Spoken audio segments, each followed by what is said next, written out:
Au cœur de l'Afrique vivait une belle jeune femme rondelette nommée Zulaïha. Sa beauté était éclatante, mais son amour pour l'argent l'était encore plus. Zulaïha jugeait les hommes uniquement selon leur fortune. Si un homme était riche, elle lui offrait des sourires, des regards, et parfois plus. Mais s'il était pauvre, elle le repoussait, le rabaissait et le chassait sans ménagement. Dans le village, tout le monde connaissait sa réputation. Les villageois murmuraient souvent à son sujet. Les jeunes hommes pauvres tentaient leur chance, mais elle les méprisait. Elle ne jurait que par les hommes en voiture, au portefeuille bien garni. Elle les retrouvait dans des coins discrets du village, acceptait leurs cadeaux, et se vantait même parfois de ses conquêtes. Zulaïha avait perdu sa mère dans un accident tragique. Depuis ce jour, elle vivait avec la deuxième femme de son père, qui s'était occupée d'elle depuis l'enfance. Elle l'appelait Tanti, car elle l'avait élevée après la mort de sa mère. Tanti la sermonnait souvent. « Zulaïha, l'argent ne fait pas tout dans la vie. Ce n'est pas ça qui fait la valeur d'un homme. » Mais Zulaïha haussait les épaules. Elle n'écoutait pas. Les conseils entraient par une oreille et sortaient par l'autre. Un jour, elle se lia avec un homme riche et influent, Chief Dawodu, connu pour sa dureté. Il la couvrait de cadeaux et elle était prête à tout pour lui plaire. Jusqu'au soir où il l'attira dans une hutte abandonnée. Ce qu'il lui fit ce soir-là laissa Zulaïha blessée, humiliée et brisée. Sa vie bascula. Elle s'isola, honteuse. Sa belle-mère la soigna, l'aida à se relever.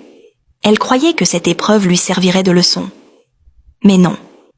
Une fois guérie, Zulaïha reprit ses anciennes habitudes, courant toujours après les hommes fortunés, même au détriment de sa dignité. C'est alors qu'elle rencontra Saïdu, un homme jeune, beau et riche. Il était ingénieur en télécommunications, envoyé par une grande entreprise pour installer des antennes relais dans la région. Dès son arrivée au village, il attira tous les regards, mais c'est sur Zulaïha qu'il posa les siens. Il la couvrit d'attentions, de cadeaux, et elle se crut enfin heureuse. Mais très vite, Saïdou se montra possessif, jaloux et brutal. Il criait sur elle, la frappait même en public. Mais Zulaïha restait. Pour l'argent. Pour les cadeaux. Les murmures dans le village se faisaient discrets, mais constants. Mais ce que Zulaïha ignorait, c'est que cette nouvelle rencontre allait précipiter sa descente vers l'irréparable. À suivre. Ce que Zulaïha ignorait, c'est que Saïdou était marié. Sa femme, Amina, ingénieure elle aussi dans la même entreprise, fut envoyée quelque temps plus tard en renfort pour apporter son expertise sur le même projet que son mari. Quand elle arriva au village, Saïdou fit semblant d'être heureux, mais au fond, il était inquiet. Il lui dit de rester discrète, de ne pas trop circuler seule, et surtout de ne pas parler aux villageoises, sous prétexte que certaines femmes locales étaient malicieuses. Un jour, alors qu'Amina se promenait dans un sentier reculé après une longue journée de travail, elle entendit des voix de femmes. Elle s'approcha discrètement et surprit 4 groupes de villageoises qui bavardaient avec enthousiasme. La petite Zulaïha, là, elle croit qu'on ne sait pas? Depuis qu'elle sort avec le bel ingénieur, là? Celui avec la voiture grise? Oui, le marié, là. Saïdu. Amina sentit son cœur s'arrêter. Elle écouta un moment, puis s'éloigna, tremblante, choquée. Elle commença à mener ses propres enquêtes discrètes. Elle observe son mari, écouta les conversations, suivit les regards, et la vérité éclata rapidement devant elle. Saïdu trompait bien sa femme avec Zulaïha. Folle de rage, elle décida de confronter Zulaïha directement, sans passer par les mots doux.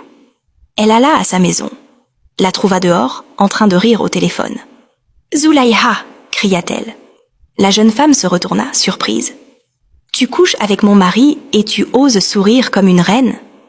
Zulaïha répondit avec insolence. « Ton mari, il m'a dit qu'il était célibataire.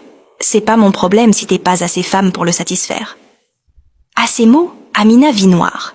Elle se jeta sur elle et une bagarre violente éclata. Amina, furieuse, utilisa ses longs ongles comme des griffes. Elle lacéra le visage de Zulaïha avec une rage incontrôlable. Zulaïha cria, tenta de se défendre, mais Amina était incontrôlable.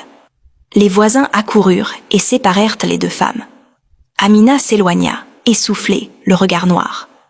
Zulaïha resta au sol, le visage en sang, griffé profondément. Ce que personne ne savait, c'est que cette confrontation n'était que le début d'une chaîne de drames encore plus violents. À suivre,